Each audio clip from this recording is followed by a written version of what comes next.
ang orientation at sa title niya ay ang ugnayan ng Diyos at mga tao. Ibig sabihin, ito po yung picture na maganda isipin natin yung kay Michelangelo about nation. Kasi yung painting na yun po, makikita nyo na ang Diyos ang nag-aabot ng kanyang so hindi pa na tayo ang tumalapit sa Diyos. Ang Diyos ang unang tumalapit sa atin. Ang isang prayer, basic definition of prayer. Prayer is a response to an invitation to which God invites. Pag naglalasing tayo, hindi tayo maglalapit sa Diyos. Ang Diyos ang unang tumawag sa atin. Kasi ang prinsipyo ng Diyos, don't call us, we will call you. At kapag tumawag ng Diyos sa atin, meron siyang purpose. Halimbawa, katulad nito, pagpunta natin ngayon dito sa ating it used to be called DPFS, the Yosan Basic Formation Center, pero ngayon ay naging MDREIF. Siguro may sense din na pinahaba yung pangalan para magtanungan. Ano ba talaga yung MDREIF? First, Novaliches. Alam niyo kung ba yung sabihin ng Novaliches? Galing siya sa salita Spanish, Nova Lucis. Nova means new, Lucis means light. Kaya sa Espanya po, merong lugar na Novaliches. Doon itinalagan itong lugar. Kuya, pwede po bang itaas natin itong ating airport? Ang pakatang na historito nila na po ako.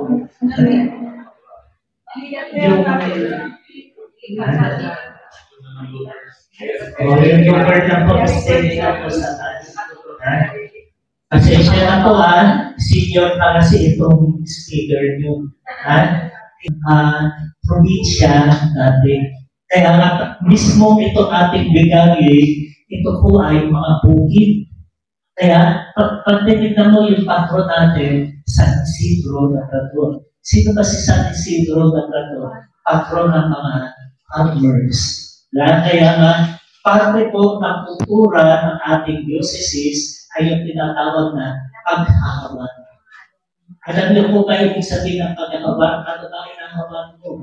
Kapag maraming odor, maraming damo, ikaw ay maghahawan, kung meron kang space na gustong linisin at pagkailan ng bahay o pag-anuman. Kaya pag tinignan mo yung picture, ayan, masukal siya, ikaw ay maghahawan. Halimbawa, gusto mo magtayo ng bahay dyan sa gitna. So, hahawanin mo muna siya. So, bago ka maghawan, ang natitignan mo, pipistahan mo yung lugar. Saan mo ka gusto itayo yung bahay? O saan ka pa magtatanim? Kaya yun mo yung tinatawag na pagmamasid. So, hindi ka ba sa magtatapas agad? Obserbahan mo muna. Pagkatapos mo magmasid, kailangan pipili ka ng tinatawag na entry point. Saan ka magsisimula ang pagkabasiti yung nagtataga ka kung saan-saan. Right? So, ibig sabihin, ano ang purpose mo doon sa pag-awit? Gusto mong papasukin ang liwanag para habang naliliwanagan, nakikita mo kung ano ang iyong tatakasin. Kasi pakakatapas mo, hindi naman palalaman takasin. Mamaya, paano pala ng asawa mo kung pinagala mo dahil madilim. Right? So, yun po yung ibig sabihin mo, tinahawi. Kaya na nag-ahawi kasi ikaw ay may mga tatamasin. Ano po ang pinagawing pagtamas? Ita o taba. Right? Ibig sabihin yun, meron ako kasama sa seminary ko. Ang galing niya maghawan. Kapag yun ay nagtanggal ng damo, inuugat niya talaga. Mula sa ugat ang tanggal niya. Kasi sabi niya, pag yan ay tinaga mo na, bukas tumubo na yan. Pero kapag inugat mo siya, matagal. Kaya importante pa na yun, inuugat.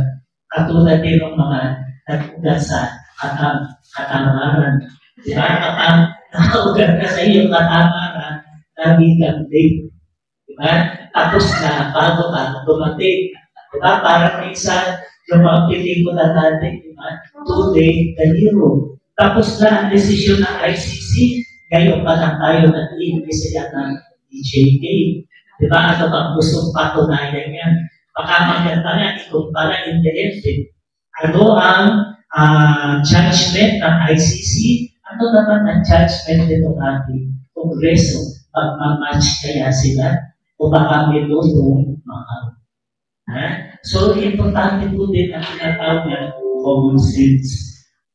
Pero kapag natapos mo na siya, siyempre aayusin mo yung mga pinagtatapos mo. Hindi mo yung mga tinapos mo tatapos, susunugin mo na siya. Pero yung mga mas magbibista ko kung kailangan pa ng pagtatapos o hindi. So finally, kapag natapos mo na yung ginagawa mo, titignan mo sa ay salamat sa Diyos. Diba? Happy ka na. Pwede na tayo kumain kasi tapos na ang ating paghahawa. Yun po yung physical. So pwede rin po natin i-apply yan sa ating paghahawa. Kapag gusto mong ayusin ang buhay mo o ang buhay ng pag-asawa o ang buhay ng inyong pamilya, importante po yung proseso yan. Una, titignan mo, bakit kaya ang asawa ko dati maaga umuwi? Ngayon po umuwi ay 3 o'clock habit na siya. Kaya 3 o'clock na madaling araw, 3 o'clock ng hapon. Diba, siyempre nag-uobserbahan. Tinitignan mo yung karanasan mo. Diba?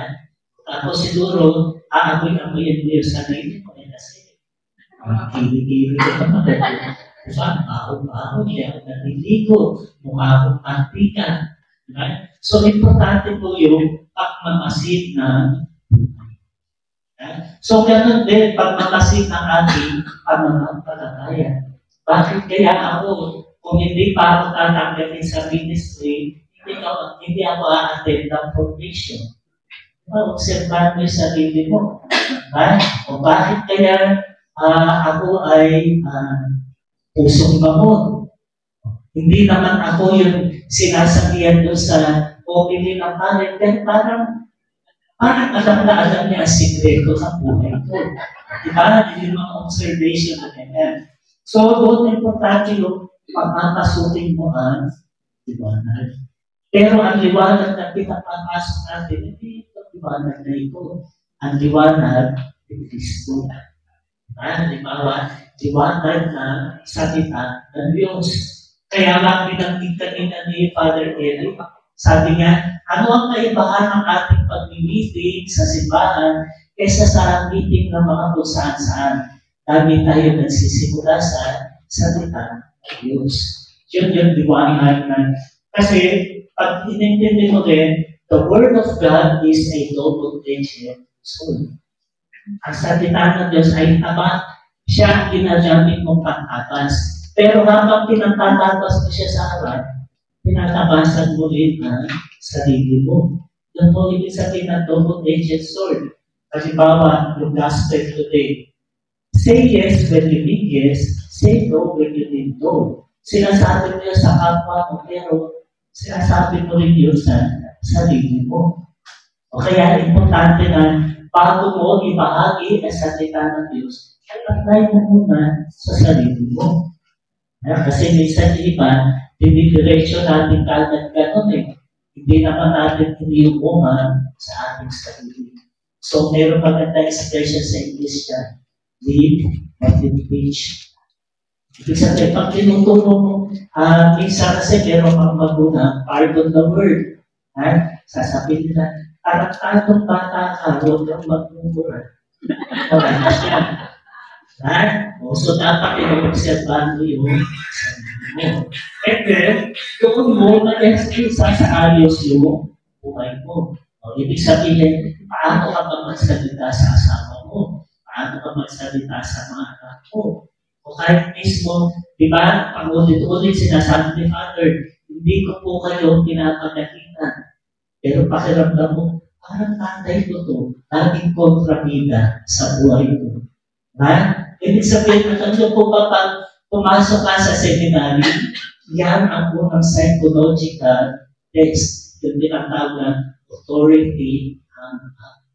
Kasi minsan, kung hindi maganda ang karanasan mo sa tatay mo, pag pinagsasakyan ka, tinatakpan mo ang tenga mo, minsan pag narinig mo yung superior mo, akala mo yung tatay mo na KJ sa buhay mo. So, importante yun. And then, kapag nakita mo maganda yung epekto sa buhay mo, thanks be to God. Nagpapasalamat. Okay? Sige.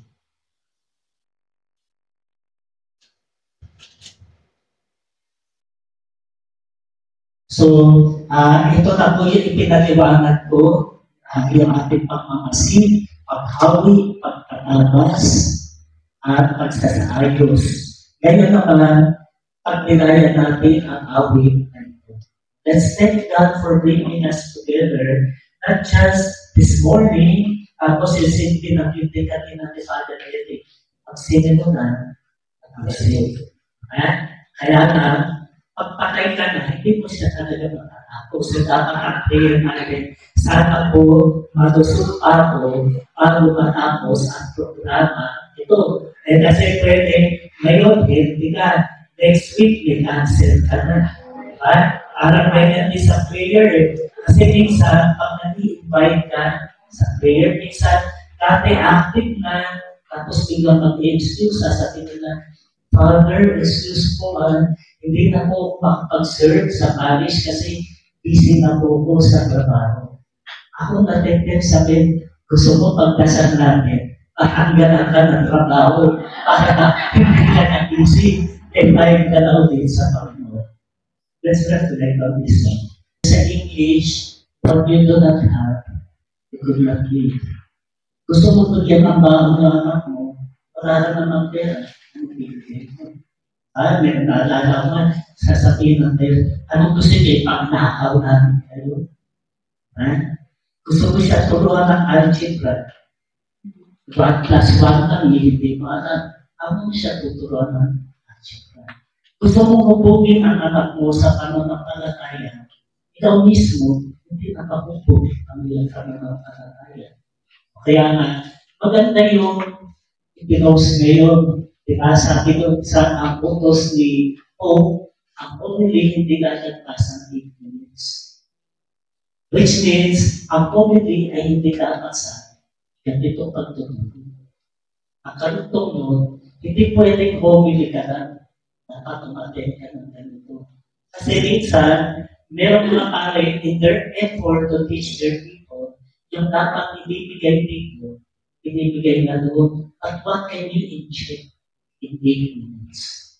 It's like yung binanggit ni Father Eric yung school. Kung hindi ka nag-aral, paano ka, kahit nga yung demokrasya, naiintindihan mo ba ang salitang democracy? Galing sa dalawa salitang Greek, demos and kratos. Demos means people, kratos means who. It's the rule of the people. Pero sa isang demokrasya, paano siya nagiging rule of the people? Pag tinignan mo dito sa ating bansa, ang mga Panginoon kung sino yung veteran, pag mayaman ka, protektahan ka pa ng senador, kahit rapist ka. Ibig sabihin, hindi naiintindihan. Walang pag-aaral. Kasi dapat sana, demokrasya, inaral niya mula kinder hanggang college. Na ang demokrasya ay nakasanalay sa 3 branches of government na dapat independent from each other. Legislative, executive, judiciary. And 2 out of those 3, pinupuno natin. Yung legislative at yung executive. Pero sa executive, yung pinapataas na. Kasi sa executive, nag-a-appoint yung presidente o sino yung ibang ilalagay niya sa executive. Diba? Kaya nga, nung panahon ng martial law, yan yung nasira. Because of dictatorship. Nawala ang independence na at wala ng legislative nun eh. Kung anong sabihin constitution ni Marcos, yun na yun. O kaya nga, sa Guinness World of Record, the most changed constitution is the martial law constitution. I-research ko yan. Kung ano ang pumasok sa isip ni Presidente Senior noong June. So, kaya naiintindihan mo rin bakit ang mga tao hindi pumupuso ng tama. Kasi hindi na naiintindihan na yung buwis nila, yun ang ginagamit sa gobyerno. Okay? So, it's the same. Kaya mahalaga namin yung what are you doing at you do not give. Kung hindi mo naman naiintindihan ng demokrasya, pagpapantay ng tamang buwis, pagboto ng tama, hindi ka talaga boboto ng tama. Kasi hindi mo naiintindihan yung dynamics of democracy. Okay? So, ganun din, binanggit kanina ni Father, ang pananampalataya ay dapat social, political, economic, cultural, ecological. Diba? Akala nyo yung mga pananampalataya, dasal-dasal ka lang. Dasal-dasal ka, praising ka, tatal naman ang mukha mo. Paano iligtas ka ba no? Natuloy ng active ka sa simbahan. Nagsiserve ka, minsan nag-aabot ka ng pumunod. Pero supported ka ng mga sinungaling magnanakaw at mamamatay tao. Kanina si Father Eric, panay ang pasintabi kung tinugurot po kayo. Ako po, ang prinsipyo ko, bato-bato sa namin, ang hamaan, libre magaling. Kaysa naman sa nagtutulog-tulugan. Kasi minsan iba, kung bakit hindi galit, pero sa loob ay galit. Pero bakit importante yun? Kumagalaw ang konsensya mo. Ang problema, pag mantil ang konsensya. Sino ang mga mantil ang konsensya? Yung mga media babies. Kasi yung mga media babies, putol na ang daliri nila, hindi pa sila makakalaw. Kasi mantil ang pakiramdam nila. It's the same. Kaya nga, ang konsensya, kurot ng buti, kurot ng konsensya. Ibig sabihin, kapag naririnig mo, sinungaling magnanakaw, mamapatay ka, gumiging ba sa kalooban mo? Kasi baka alam mo, baka ikaw yun. O kung hindi man ikaw, baka ikaw ang supporter mo. Okay po ba? Willing pang makinig, uuwi na. Okay, para di dapat sinasabihan ng naman doon, hindi ginagawa yan. Pero hindi mo magawa yun sa anak ng parents ko. Kasi lalo kang bibig pa rin. Diba? Okay. So, ano ang layunin po natin dito sa MDREIF? Mapatali ang pagpapahalaga natin sa ang Diyos ang nakikipag-ugnayan sa atin. Ito na to God. Ang Diyos ang pumupunta sa atin. Second ay, makapagpasya tayo tumugon ng mahina. Ito sabi ng kanina ni Father Eric, alagad o disipulo, pinunong lingkod, servant leader, katiwala, steward, at sugo, missionary. Makikita nyo, these are 4 out of the 6 core values ng ating diocese. Bakit? Kasi nung dinidevelop itong programa ito, yung 4 ka lang ang naiisip. Pero ngayon, 6 na yung core values natin. Ano yung dinagdag? 5, synodality. 6, transparency and accountability. Ibig sabihin, sa ating diocese, importante itong 4 na ito. Kasi kung hindi ka alagad ni Kristo, paano ka magiging servant ni Kristo? What you do not have, you do not give. Kung hindi ka pinaglingkuran ni Kristo, paano ka makapag-lingkod? Kaya panagiliman, hindi sila disipulo ni Kristo. Alipore sila ni Pilato. Kasi yun yung ibig sabihin na disipulo alipores sunod-sunuran ka. Pero bakit ka sumusunod? Si Kristo, hindi siya, nagtatanong siya na susunod, hindi para may kasama siya. Tinuturo niya kung saan papunta ang kaharian ng Diyos. Hindi tayo papunta kay Kristo. Si Kristo ang gabay natin papasok sa kaharian ng Diyos. Kaya, minsan pag may nasabi, Father, thanks be to God. Ako ay alagad ni Kristo. So what? Alagad ka nga ni Kristo, pumasok ka na ba sa kaharian ng Diyos? Diba? Ano ba ang kaharian ng Diyos? Hindi po yung langit. Kaya patay yung iba, kung ang langit ay yun lang ang kaharian ng Diyos, huwag na tayo magpakapunti dito. Magpakamatay na tayo lahat. So, ibig sabihin ng kaharian ng Diyos, dito nagsisimula. Katulad ngayon, yung iba namamaypay. Pero tayo, ako nga, hindi kita ko na rito. Ibig sabihin, maginhawa tayo dito kasi may aircon na tumatakbo. May aircon kasi may magbabayad ng kuryente. Pero galing din sa kontribusyon yun. Sa kolekta. Naintindihan nyo. Matalino kung nabibili kasi meron tayong microphone. May microphone tayo kasi may bumili na microphone. Ibig sabihin, maginhawa tayo dito ngayon, maginhawa tayo nakakapag-aral, which is not a privilege of tandaan nyo yun. Diba? Kung ikaw ay may oras, pupuri ko, that is a vision. Learning is really a vision. Not everybody have the opportunity to learn. Tandaan nyo po, kasi kesa sa umupo siya rito, yung iba ay naglalaban.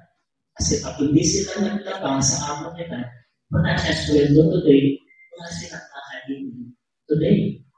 Na-pick up po ngayon the privilege of sitting here and learning.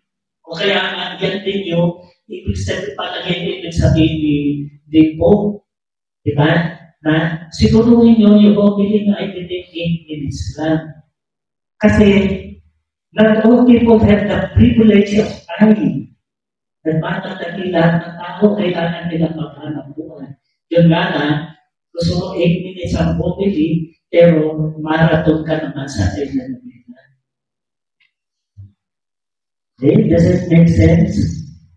So ito po yung pag-uugnay-ugnay natin kasi unless you are a disciple, you will not be a servant. Unless you are a servant, you will not be able to lead. Kasi ang prinsipyo natin ng pamumuno ay nakapagligturan. What you do not have, you do not lead. Kaya nga yung servant leader are two contrasting words. In the eyes of the world, servant, sunod lang ng sunod. Leader, siya ang nagpapasunog. Pero sa atin, bakit pinagsabi yung dalawa?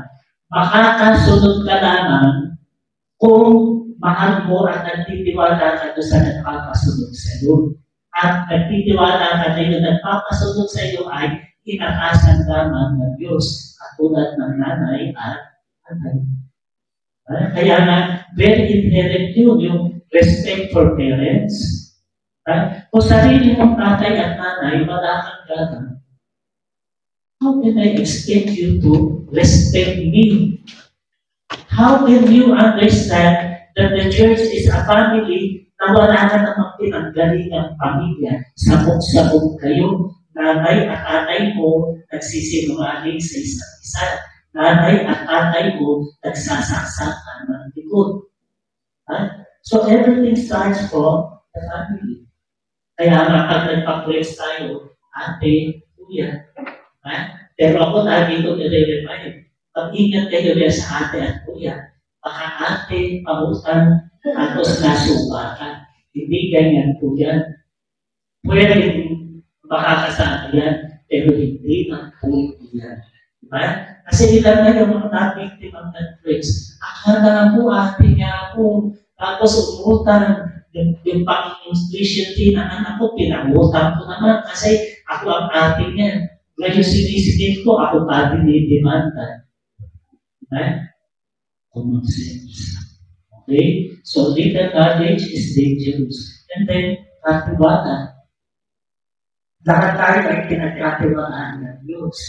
Hindi lang ang pamilya mo ang pinagkatiwala sa iyo ng Diyos. Lahat ng tao.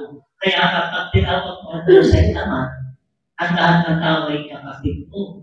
Whether gusto mo o ayaw mo, kapatid mo. Kaya hindi pwedeng amanangin, mamatay na po sana yung manulupa sa akin. Hindi mo pwede dasalin yun. Kasi walang magulang na makikinig sa ganung dasal. Okay po ba? Nag-iisip tayo sa totohanan. Diba? O si Father Eric, medyo dito pa siya. Ako po garapan. Sorry po. Diba?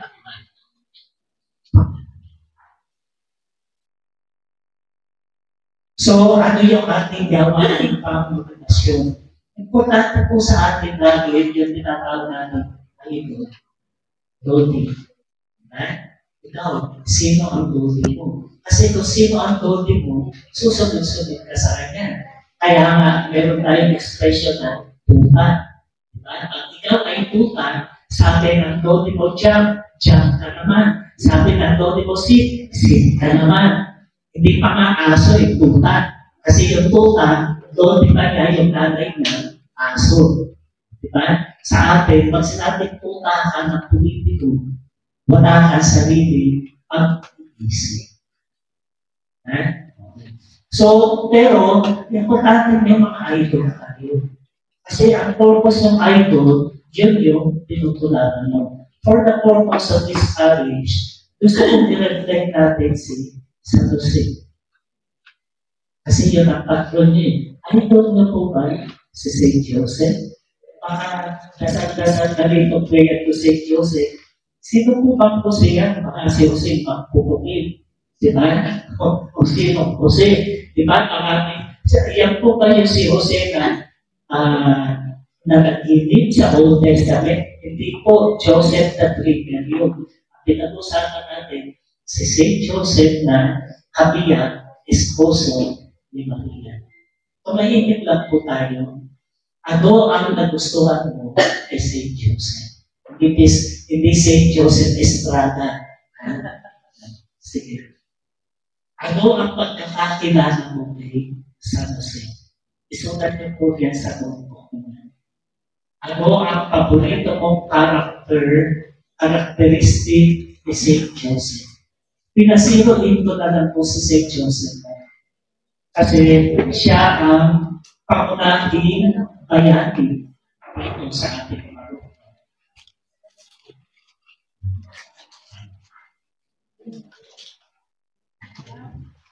Anong karakteristik ni St. Joseph ang gusto mo? O baka sabihin mo, si St. Joseph hindi nagsasalita. Hindi isasalita, walang sinabi sa Biblia. Kaya yan ang paborito kong karakter ni St. Joseph na sana tunaran na asawa ko. Wag na siya magsasalita.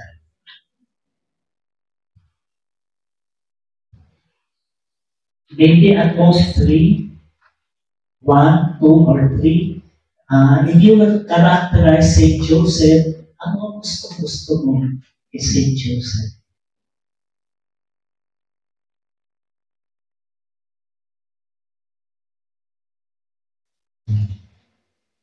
Bilisan na natin hindi po kapela. Maybe keywords. Tandaan niyo po kapag kayo ay nag-note dating, just catch up with the keywords. Pakinggan mo na yung iba. Pag nakuha mo ang susi, mabubuksan mo na ang kaha. Nalakas na natin ang sayo. Okay? May mga isulat na. Titignan ko kung totoo may sinulat kayo yan. Nag-scribo lang kayo.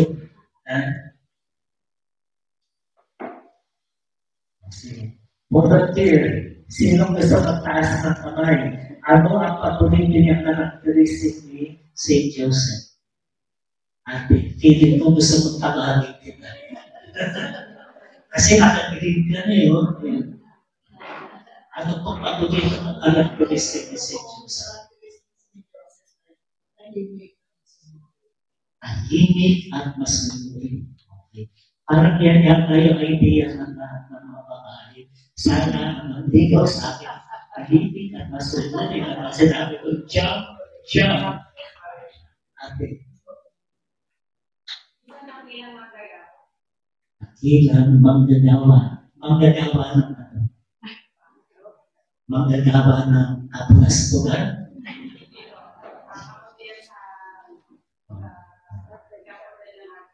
ikakaulan. Actually, pag pinalikan mo, siya ang tagapaghanap buhay. Di ba? Isipin mo kung si San Jose ay pinagsakan ng marami. Di ba? Sasabihin ni Maria, ang hangin na, pupunta pa kayo doon sa centuries. Nakapahinahin na kapag yan. Ibig sabihin, i-imagine mo, si San Jose, lagi sinasabi natin, pero sa Greek word, ang Greek word po ay tekton. And tekton means an artisan. And most likely, because of history and archaeology, hindi siya yung karpintero ng kahoy. Mukhang mas, pato ang ginagawa nila. Kasi sa lugar nila sa Nazareth, wala naman masyadong kahoy. Ang ginagawa nila ay limestone. So, you could think of it, maybe a carver o mason o whatever. Tapos, syempre, kung sila ay putong mag-aman, Jesus, yung Nazareth ay parang backward town. Yung city ay naroon sa centuries. Doon ang trabaho. So, ibig sabihin, lalakad sila ng mga isang oras. Ayan. So, isipin mo, kung nagsisimula sila na alas 6 ng umaga, alas 4 pa lang, isip na sila, kakain, prepare ni Maria yung bao, naglalakad na sila. Kasi nandoon ang buhay. Okay? So, importante pa tayo, meron tayong mga idol sa ating pananampalataya. Kasi, hindi natin masusundan agad si Kristo pag sinabi mo, si Kristo, anak naman niya ng Diyos. Kaya niya magpakamatay sa krus kasi anak siya ng Diyos. So, simulan natin yun sa mga tao, sumunod ni Kristo. Halimbawa si San Jose, sasabihin mo, paano siya sumunod kay Kristo? Anak niya si Kristo. Pero, yung kanyang pananampalataya, ang alagaan niya si Maria, inalagaan din niya si Kristo. Kaya siya ay isang modelo ng ating pananampalataya. Sa sarili mo na lang, huwag mo nasagutin ang marahasan at akala na ituloy sa tao. Sa ating mga senador, sila ang idol. Sarili mo na lang, huwag mo nagpipigkasin dito. Baka aso pa ang masabi. Okay? Kung meron ka bang tulak kabingin o puro tutulak, walang makabing. Or ito, something closer. Katatapos pa lang natin mag-diwang ng Independence Day. Sa mga bayaning Pilipino, sino ang idol mo? Sa sarili mo na. Ako personally, kasi bata pa ako, nabasa ko na yung libro. Hindi pa ako grade 4 doon. Elementary, mas mababa pa. Yung libro nung kuya ko na grade 4, The Little Boy of Kanama, si Jose Rizal. Kasi ang daming kwento doon. Yung chinelas, di ba? Na nahulog sa Talim Island. Papunta sila Talim Island. Nahulog yung sa chinelas niya. Inulog na rin ngayon isa, sabi niya, baka magtagpo yung nagawa. Tapos meron pang kwento doon na ang gusto niya isuot silk. Pero sinutan siya ng nanay niya ng nana, makati yung nana. Ayaw niya isuot. Tinago siya ng nanay niya. Di ba? So, importante pala yung sino ang idol mo. Baka idol mo naman, mamatay tao. Diba? Mahirap po yun. So, sa pananampalataya, meron din tayo model. Yung ang purpose na mga santo. Ang mga santo ay hindi Diyos.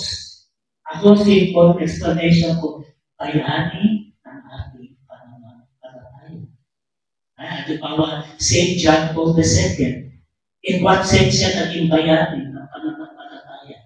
Buhay pa nga siya eh. Tinatawag na siyang living saint. Dumadaan pa lang siya, nakakalamtan ka na ng kanyang holiness. Holiness na hindi satsat, isinabuhay niya. Okay? So, yan po yung purpose niya. Ibig sabihin, meron tayong mga pinapahalagahan. At pag nakita natin yung mga tao nagpapahalaga, nakaka-engage sa atin. O yan din yung mga challenge sana dapat yung mga parish priest dapat hindi naman gawing idol kung hindi sana ay witness of the faith. O halimbawa, nararamdaman niyo ba yan sa inyong parish? Of course, we are not perfect. O kaya, leader ng ministry, yung coordinator mo, halimbawa sa mga leko, o siya ba ay witnessing. So, importante po yun. Bago natin matularan si Kristo, tignan muna natin yung mga tao sumunod at nagtiwala kay Kristo. Hindi na si San Jose, San Pedro. Diba? Si San Pedro, ano siya? Pagpa. Diba? Kung anong nasa isip niya, nasa loob niya, very, ano siya, yung, ang tawag niya, impulsive. Sasabihin niya kagad, diba? Sabi niya kay Jesus, anak, magpakamatay para sa iyo. Tapos sabi ni Jesus, totoo? Sabi niya, 3 beses mo ako ipagkakagulo. Pero, in the end, ano ang dapat natin tularan kay San Pedro? The humility to accept his mistakes. Yun ang kaibahan niya kay Judas. Pareho na sila ng kasalanan. Kaya si Judas, by tradition, siya ang nagsintensya sa sarili niya. Samantalang si Peter, kahit pagpak siya, tinanggap niya.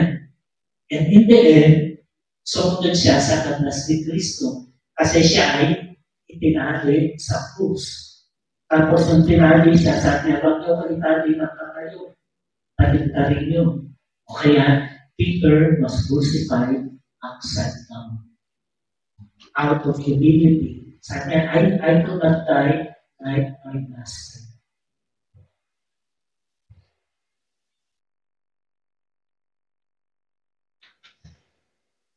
Sabay-sabay na po natin basahin ngayon ang salita ng Diyos. Kahit nakaupo na lang po kayo, sumayin niyo ang Panginoon. Ang pagpapahayag ng mabuting balita ng Panginoon ayon kay San Mateo. Let us take this together. Hindi lahat ng tumatawag sa akin, Panginoon, Panginoon, papasok sa kaharian ng langit. Kundi ang lamang sumusunod sa katutunan ng aking Amang nasa langit. Samantalang nagsasalita pa si Jesus, dumating ang kanyang ina at mga kapatid. Naghihintay sila sa labas, ang ibig siyang makakusap. May nagsabi sa kanya, nasa atas ko ang inyong ina at mga kapatid, at ibig kayong makakusap. Ngunit sinabi ni Jesus, sino ang aking ina at sino-sino ang aking mga kapatid? Tinuro niya ang kanyang mga alagad at sinabi, aking ina at mga kapatid, sapagkat sino mang sumusunod sa kalooban ng aking mga kasalanan, ang siya kong ina at tumahimik po tayo, tingnan natin yung mga tunay po natin. Yan yung sabi ni Jesus. Hindi lahat na nagsasabi, Panginoon, Panginoon. So, ibig sabihin, hindi lahat na nagdadasal ay papasok sa kaharian ng langit. Hindi lahat na nagsisimba papasok sa kaharian ng langit. Hindi lahat na nag-praising papasok sa kaharian ng langit. Sino ang papasok? Yung blue. Sumusunod sa kalooban ng ating Ama nasa langit. So makikita mo, this is the year of prayer. Ang purpose pala ng prayer, hindi yung maligtas tayo. Ang purpose ng prayer ay makasunod tayo sa kalooban ng Diyos. Kaya nga, greater knowledge is dangerous. Naintindihan mo ba ano ang kalooban ng Ama nasa langit? Pag tinanong ko kayo, what is the will of God? Si Mama kakasagot ko. Ano ang kalooban ng Diyos? O bago muna natin tingnan yung kalooban ng Ama sa langit. Isa sa idol ko rin, hindi ko sinasabi siya ay bayani. Si Mimoy Aquino. Yung sinabi niya, the Filipinos are worth dying for. Kasi sa maraming interview, hindi siya big, totoo sinabi niya, naka-bullet place ako. Pero kapag dito ako pinaril, patay ako. Parang pinrophesy niya. O baka pinuruan niya ang kanyang assassin kung saan siya pamaril. So in the end, isinabuhay niya yung the Filipinos are worth dying for. Ibig sabihin, hindi sasad asa buhay. Kaya nga, may monumento doon sa Makati. Pagkaka siya karaganan, meron siyang bantay sa likod, hindi mo alam, yan ba ang bumalik sa kanya? O yung tinuturo sa matay? Na pinatitid ka agad. Okay? So, what's the point? Doon sinabi nito yung akin na yun, the Filipinos are worth dying for. Ano yung nasa loob niya? Ano ang kanyang intensyon? Para ba sa sarili niyo? Para ba sa pamilya niyo? Maybe partly, pero tinignan niya na ang buong Pilipino, lahat ng Pilipino, pamilya niya. Kaya importante pa, wala mawatan niyo kayo. Patay na ang nanay at tatay mo. Pero nung buhay sila, ano ang kalooban ng nanay at tatay mo? Magpahayang kayong magkapatid, magdimandaan kayo na dahil sa kapirasong lupa sa paso. Diba? Ako nga, hindi ko makalimutan, umuukit sa tenga ko palagi yung sinasabi ng mga nanay. Pag nag-away-away kayo, kahit nasa kabilang buhay kami, ihilahin ko ang mga paano. Exactly those words. Dinig na dinig ko man. So, importante pala yung ano ba ang kalooban ng Diyos para sa atin? Malinaw kasi yun. Isang word lang po. Ginhawa. Hindi matutuwa ang Diyos na may nanihirap. Hindi siya matutuwa may pinapatay. Hindi siya matutuwa na kapag mahirap, kulong, kapag mayaman, house arrest na lang. Ako nga, beginning to doubt eh. Pinakawalan si Bebes, bakit in-house arrest ko rin eh? Dahil may pinabayan siya ron. At na hindi siya totoong makulong. Bakit iba ang hustisya pag mayaman, ang hustisya kapag mahirap? Ang kalooban ng Diyos na pag-inawaan na, kalooban mo ba? O kalooban lang ng mga sip-sip? Okay lang na, even pag pinasang mo yung ama natin, paano kung magdadasal ang ama natin na supporter ka ng masinualing magnanakaw at nanamagay tao? Hindi ka pa kinikilabutan? Alam mo ba na, pag nagay ang binoto mo, hindi yung mayayaman ha, pinahirapan mo yung mahirap. Lalo mong pinahihirap ang buhay ng iba. Kaya nga, mahirap ang maging mahirap. Kasi mahirap ka na, pinatapanan ka pa ng kapwa mo, mahirap. O kaya nga, ano ang solusyon? Hindi ko sarapin yung nakasolusyon. Edukasyon. Kailangan matuto ang mga Pilipino, bumoto ng tama, kasi dapat maintindihan nila na pag mali ang binoto nila, kumukuha sila ng batong pinupok sa mundo nila kasi sila ang nagbabayad ng pulis. Ikaw ba gusto mo yung binayad mo, ipapanakaw mo? At anong kaugnayan niya sa pananampalataya? Ayan. Hindi papasok sa atin ng Diyos sino mang hindi susunod sa kalooban ng Diyos at hindi matutuwa ang Diyos na may pinapatay, may pinagsisinungaling, at may pinagnanakawan. Kaya nga, ano ang purpose lagi ng konsensya? Kung may ginagawa ka, isolve mo na bago ka mamatay. Kasi hindi mo mapapayaran doon sa kabilang buhay. Kung meron kang ipinagsinungaling, sabihin mo na. O kaya nga ako, pag nagpapa-MD, ang dami sekreto doon sa notebook. China-challenge ko pa namin. Sabi ko, huwag nyo matayin, mamatay kayo, at yung asawa nyo ang magbubukas ng notebook. Dahil kasi, napakasakit naman sa kalooban ng asawa mo na hindi mo pa ipinagpapan sa kanya yung isinulat mo sa notebook. Bakit? Kasi meron na ako nakausap na ganyan eh. Nakamatay na na asawa niya at within 2 weeks, sabi ko, hindi ako matahimik. Gusto kong bumayin yung asawa ko muli para patayin siya sa ginawa niya. Ang totoo ko sa atin. Isipin mo yun, di ba, patay ka na, nagdudulot ka pa ng paghihirap. O hindi, ano sabi ko sa niya? Ate, asa yun ang bulan. Pag hindi mo siya tinatawag, gusto mo ba magpunto siya? Pati ka ang kanya yan. Sabi na, oo, yun ang gusto ko, puntohin niya, papatayin ko siya. Hindi mo napapatayin ko. Patayin na yun. Do you get what I mean? Marami sa atin nagsisimba, pero hindi natin isinasabuhay ang ating pananampalataya. Yun na yung purpose bakit tumoki ay dapat 8 minutes lang. Kailangan masabi mo ano ang tinutumbok doon sa Word of God.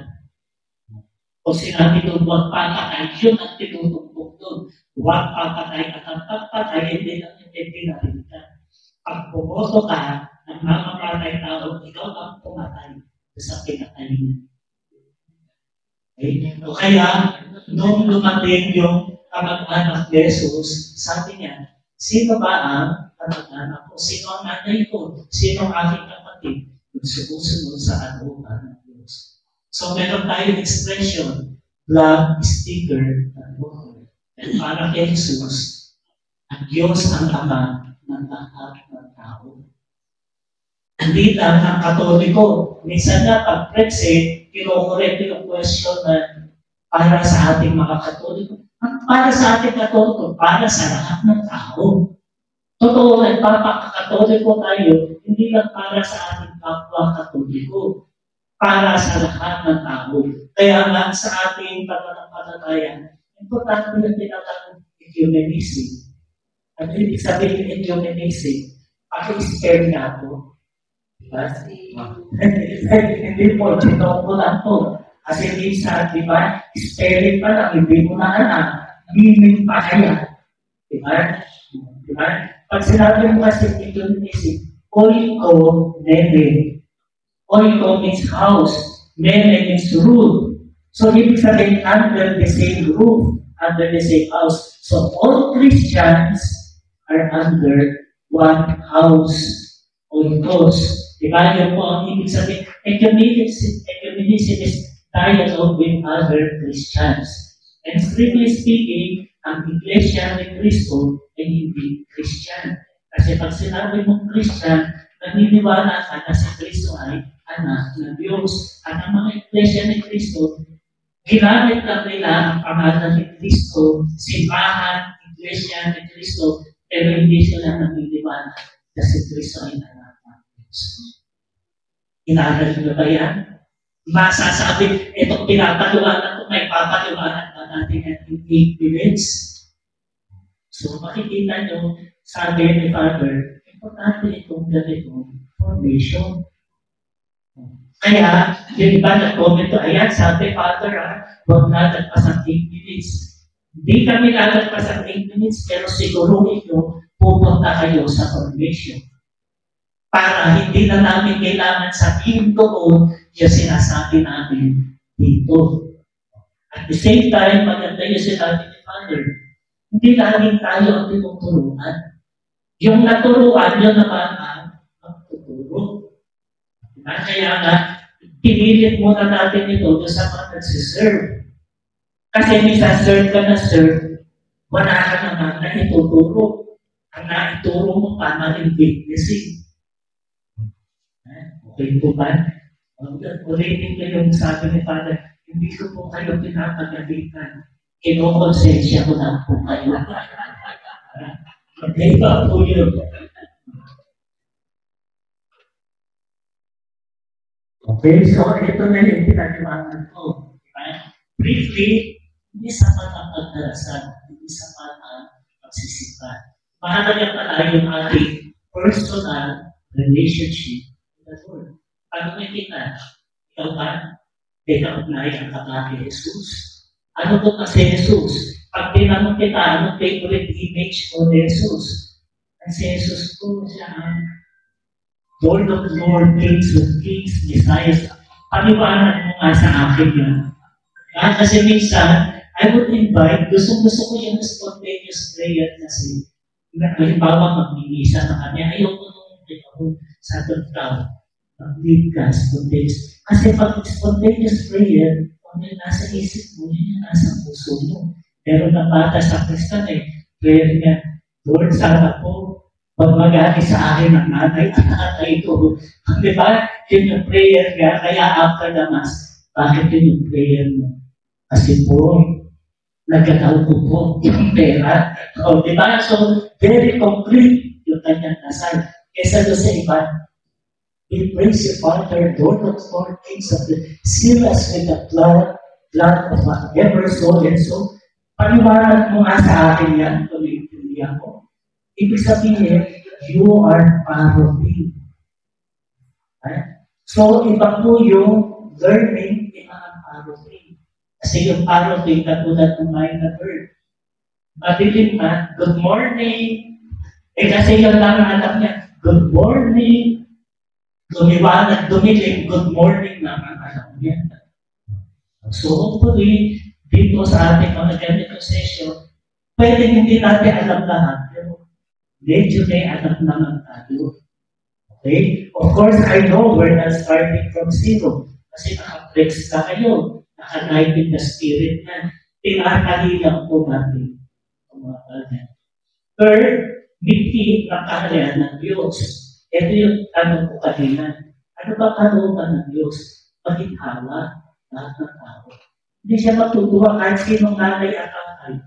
Matutuwa ka ba yung anak mong panganay, maginhawa, pero yung anak mong mahirap, bunso, mahirap. Diba? Anong reklamo na aging ng mga anak sa pagpunan? Nakakapot mo pa lang sa nanay mo. Yung nanay mo, inaabot na doon sa kapatid mo. Inabot ko nga sa inyo yan Diba? Sabihin naman, huwag mo na akong bigyan kung ikaw rin pa na nag-decide sa ibibigay mo sa akin.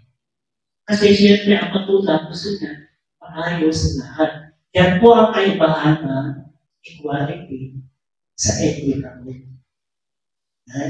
Nakita niyo po, kaya pinag-iba sila na spelling. Equal, pantay-pantay yung ibibigay mo.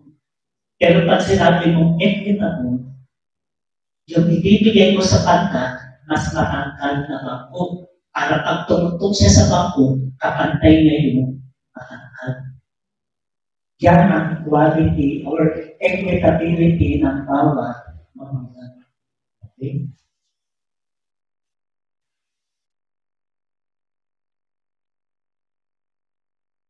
Kabanalan. Diba?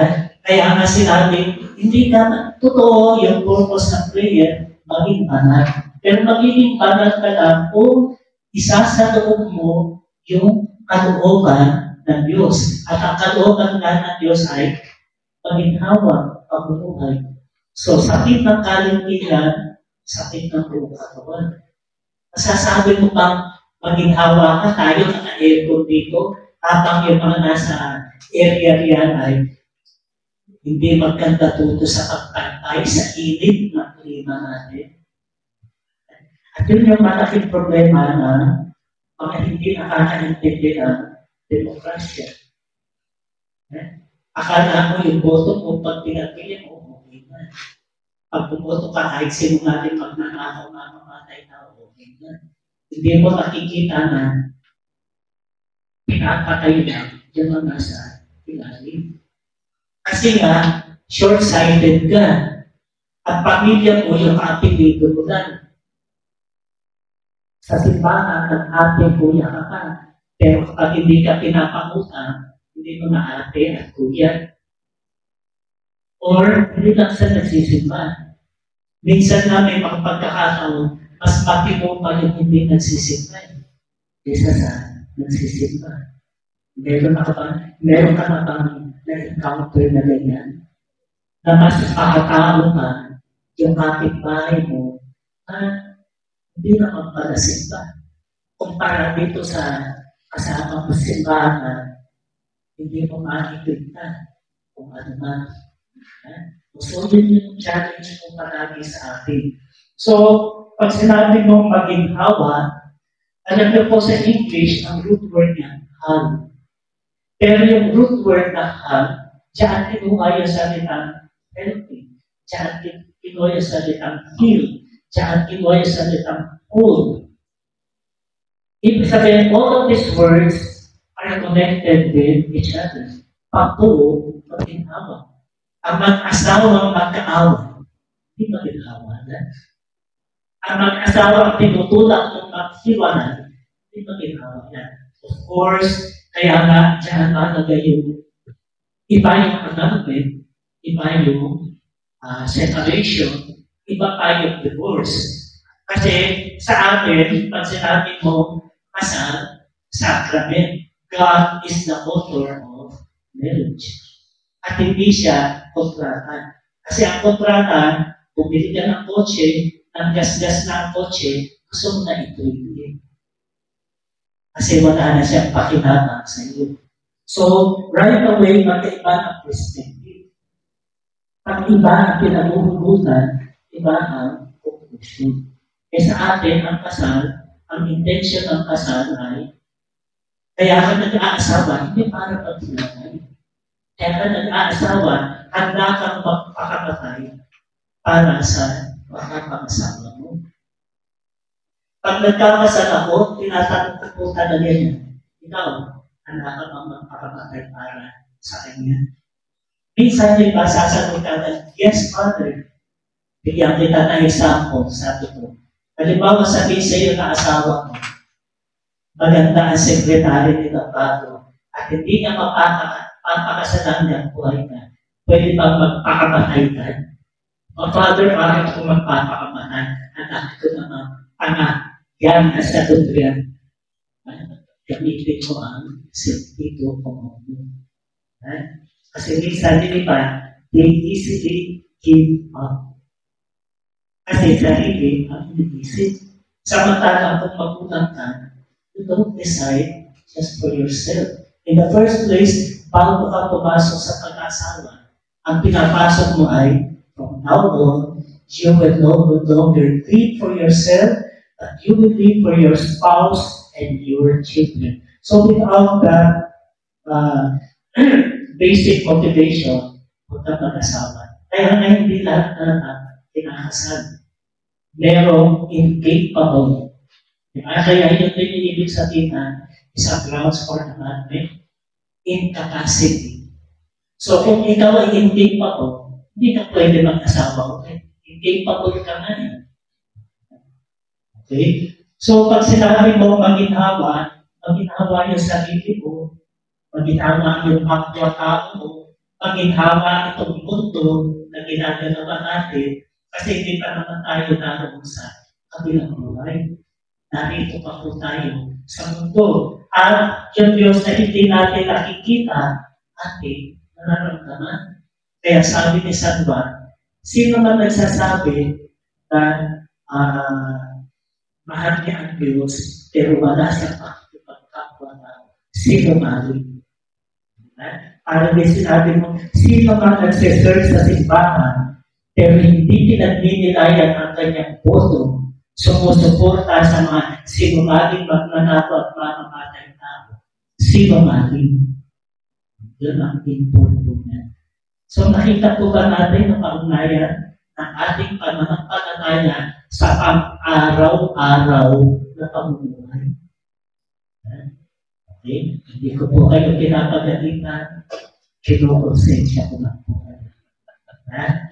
Kasi ang purpose ng konsensya, yung iba sa atin, pag may masakit ang ulo, ibang alay ng pain relief. Are you aware that in creation, ang purpose ng pain is to call your attention? Halimbawa, masakit ang ulo mo, depende sa klase, anong klase sakit ang ulo. Masakit ang ulo mo kasi hindi mo mapagtugtog yung budget na binigay sa iyo. Sakit ang ulo yun. Masakit ang ulo mo kasi tinampas ka ng baso na asawa mo. O diba, sakit na naman yan. Masakit ang ulo mo kasi Hindi mo may paliwanag at pinapaalala sa iyo ni Father. Minsan, masakit ang ulo mo kasi sabi ni Father ganito, pero iba ang ginagawa niya. Mahirap din yun. Diba? So, makikita natin, diba? Diyan mahalaga ang Espiritu Santo.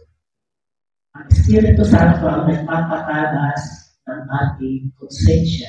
At anong purpose ng konsensya? Pupulabugin tayo hanggang hindi natin ginagawa ang dapat natin gawin.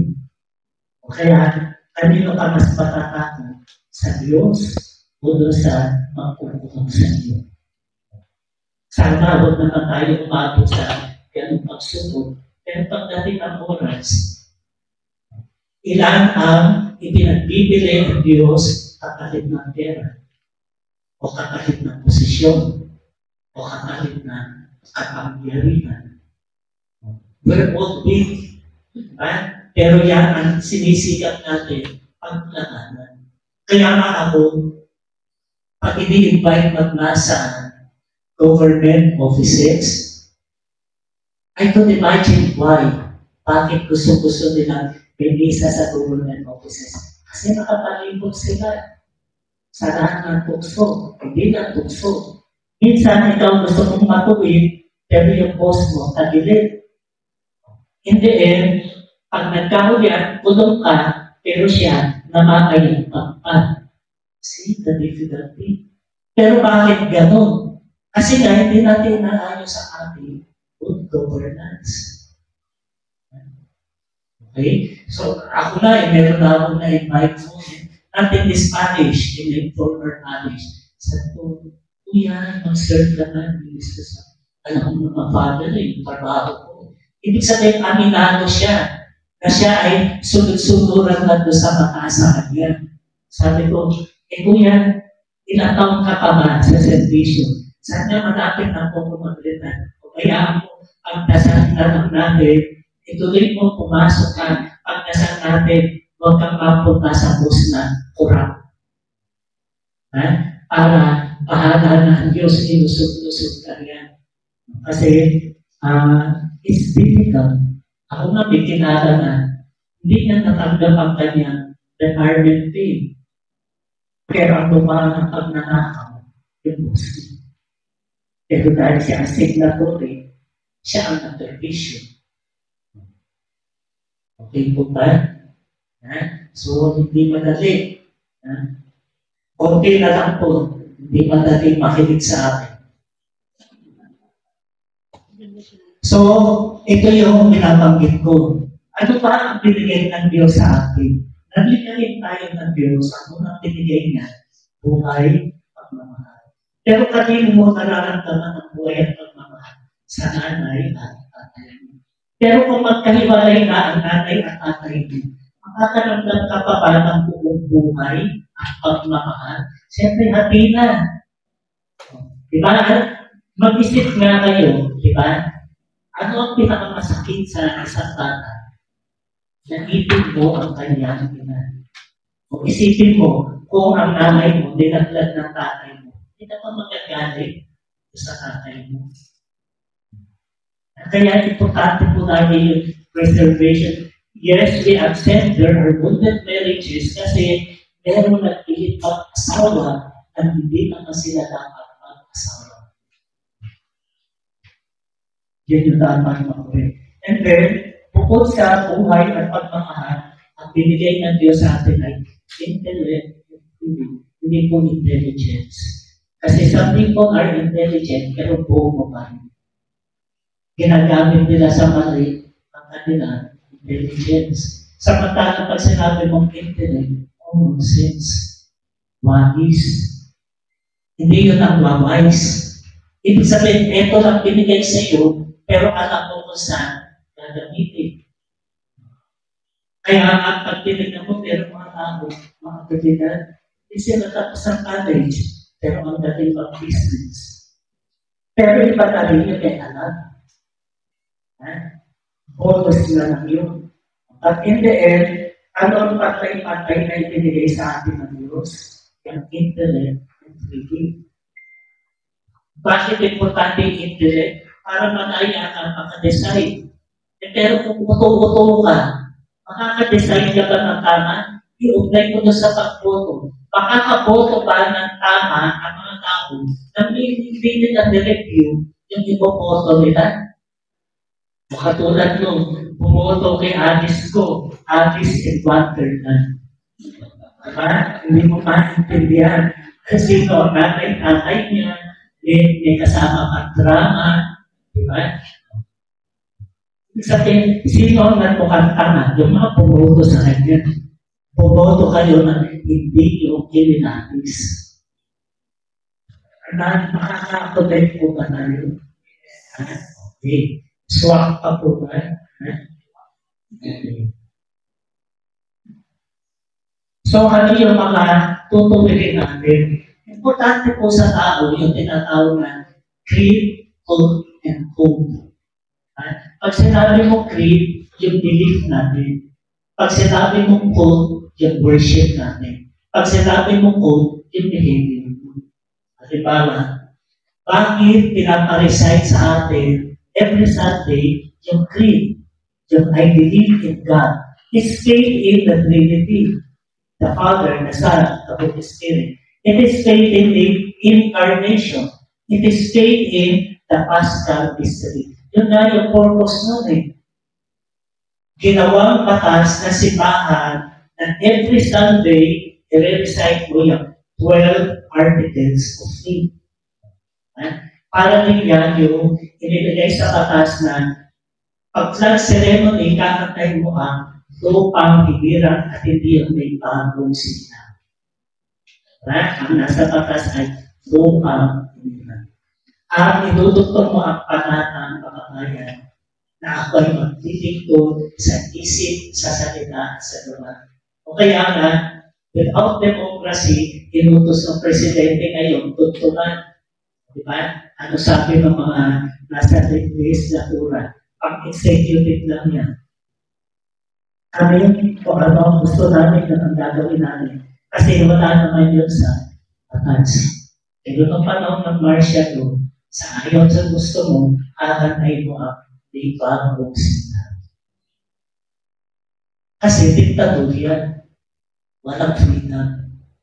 Okay? So nakita niyo po ba bakit dapat tayo magpasalamat na ngayon, although hindi perfect ang ating democracy, kailangan tayo magsalita.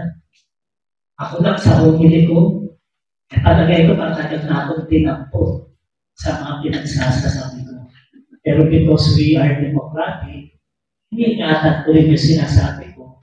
Hindi ko pinagpipintahan. Kasi yan ang rules of journalism. Huwag mong sasabihin diretso, but always implied. So, wala kang pinagpintahan. Okay po ba? Sinampay na ate sa sarili niya. Kinigising mo sa sarili mo. So, ito yung mga tutuwirin natin ngayon sa ating sarili. Mahalaga po itong kasabihan dito. Lex credendi, lex orandi, lex vivendi. Kung ano ang pinagdadasal mo, ang dasal mo, kung ano yung nasa isip mo. Kung ano ang nasa isip mo na pinagdadasal mo, yun ang lumilin mo sa buhay mo. Kaya kung sa iyong pananampalataya, ang tingin mo sa Diyos ay parang ATM, vending machine. Pindot-pindot ka yan, lalabas ang pera. Parang minsan, ganun din yung pag-serve mo. Kaya ka nagsiserve kasi meron kang hihingin.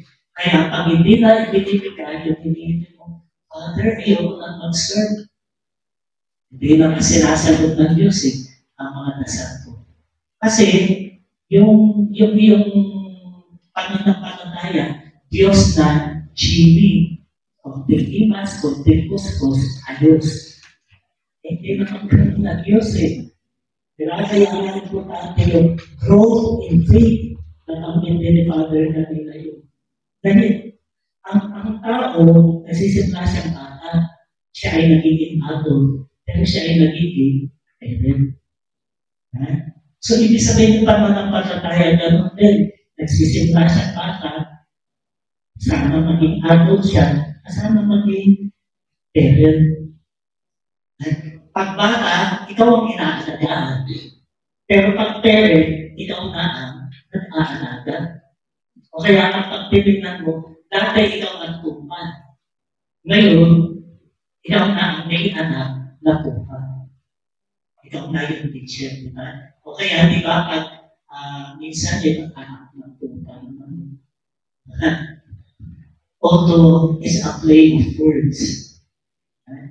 Okay po ba? So, yan yung mga tinutuwid natin.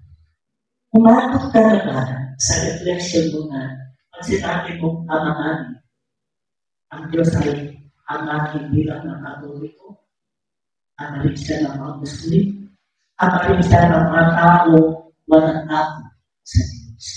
Umabot na po ba ang level mo ng pananampalataya mo? At pag tinawag mo ang Diyos ay Diyos ng lahat ng tao, regardless of race, creed, or color. Yan po yung gospel na Sunday. Diba? Sino ang pamilya ni Jesus? Yung sumusunod sa kalooban ng Diyos. Bakit niya itinuro yung amananin? Para ang lahat ng tao magkasunod sa kalooban ng Diyos. Kaya ang intention niya, yung mga hindi pa natuturuan, maturuan. Yun na yung sign sa atin. Minsan, kasama mo na nagsiserve sa simbahan, pero hindi ganun kalado o kanawa ang pananampalataya, ang pag-abang. Kasi okay na sa kanila yung atin. Tapos, miski nga yung among ministers na kailangan checkin mo pa ang attendance. Pag sinabing may formation, pag hindi yung attend, hindi i-renew, kailangan pang magtutukan pa tayo rito. Alam ko, bata na ang gano'n. It's a sign of immaturity. Miss nga, meron ako pinanggalingan ng parokya kapag sila ay leko o minister o engage. Kailangan po sila umipirma pa to prove na dumating sila. Ano sabi ko, that is for the immature. Ang attendance ay sa mga, kasi merong mga nagsisinungaling, kaya humihingi tayo ng pirmahan. Ibig sabihin, pag hindi mo pinapirma, hindi na sila pupunta. Diba? So, it's indicative of immaturity. Pero kapag yung mga minister mo ay dumarating na on their own position, that is the sign of maturity. Kapag ang mga kasama nating Katoliko ay umaattend na sa ganitong formation na hindi mo na kailangan brasuhin, mature na sila. At how can they mature kung hindi mo sila sisimulan sa pagkanda na pagkanda? Kaya nga, masaklan, marami sa atin, sabi ko, sacramentalize at na evangelize. Nakuusa ng tubig, pero hindi naintindihan. Ano ng palataya, hindi naintindihan, kaya hindi rin sinasakupan. Sometimes, even among those already serving the church, kasi ang magtawa ng mga tao, kinakot na parang nagtag na naging proseso natin. Akutin mo muna bago mo tutulungan. Ikaw, pwede na ba pumunta sa doktor mo? Akutin mo na natin lahat sila, tsaka natin sila pag-arate ng medicine. Gusto mo pang imamatay tayo na? Yes, there is a portion na akutin mo sila, tsaka mo tumutulungan, pero yan ang gusto natin ipakuhin. At yan ang napagnilayan sa ating diocese ng mga kapalian.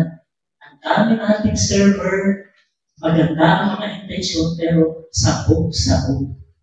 Bakit? Simply because kalat-kalat ang formation. May kanya-kanya, isa kanya-kanya pang-aquarium. Nandito ka na, susukutin ka pa sa kabilang pananggana.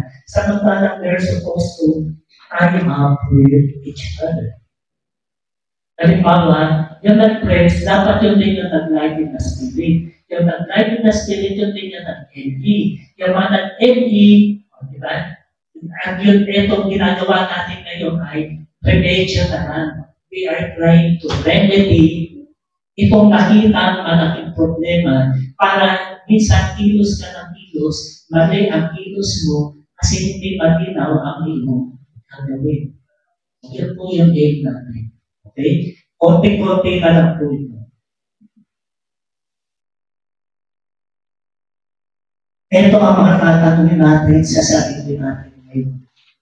And hopefully, at the end of this MTREIL, masasagot natin ang tama.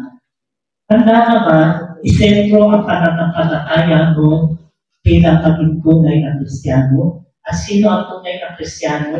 Sumusuko, sumusunod sa kanubukan ng Diyos.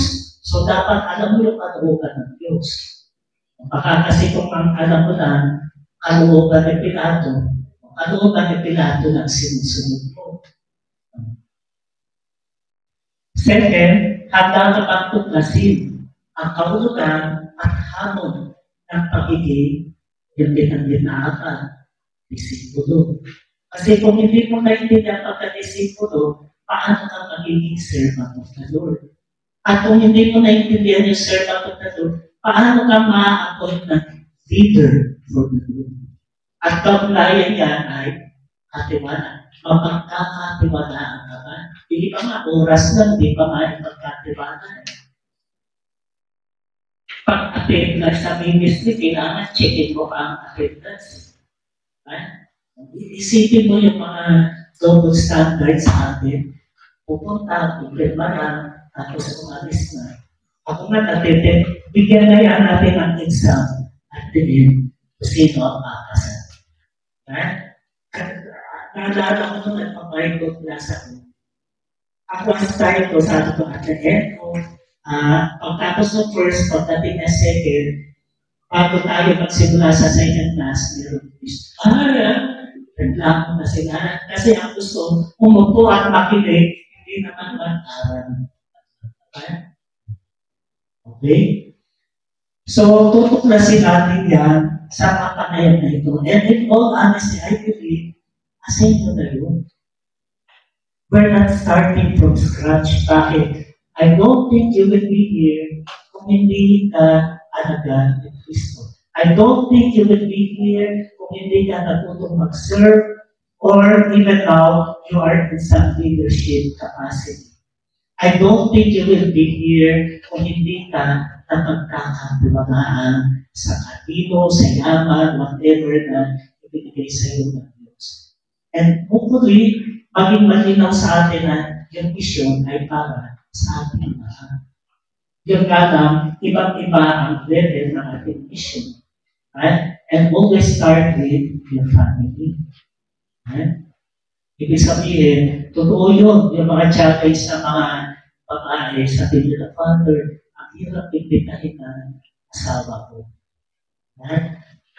Tapos yung challenge pa na lagi na akong pinamumuha na asawa ko, sasabihin, lagi ka nakabaka dyan sa simbahan. Wala ka namang pinagmamago. Saan tututuruan ko kayo ng kakasagot? Pag sinabi sa'yo na asawa mo, serve ka na serve dyan sa simbahan, imupos mo ang oras mo, pag uli mo, wala ka namang pinagmamago. Sabihin mo, pasalamat ka, nagsisimba nga ako. At kung hindi, magagal ka ng fertilizer sa lupa.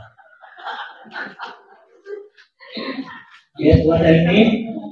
Ibig sabihin, nakakapag-unos pili ako. Kaya huwag mo pupunin ay tatalimitan ng piling-piling.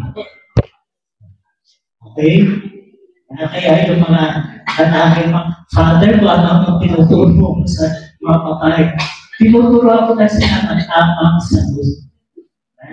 So, para hindi nyo sagutin niya, sumama kayo sa mga asawa niyo. Okay? Sige.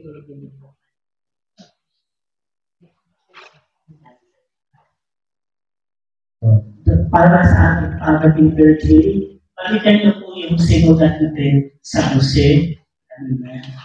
Ano yung favorite character sa kanya. And I'd like you to write a short prayer to God through the intercession of Saint Joseph.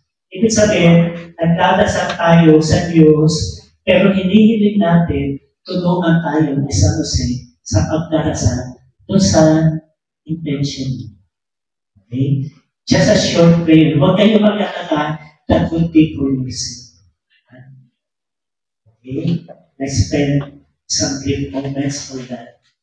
Ano ang gusto mong piliin sa Diyos, pero hinihingi mo siya sa tulong ng panalangin ni San Jose, at ilakit mo na rin niya, patularan mo ang kanyang araw.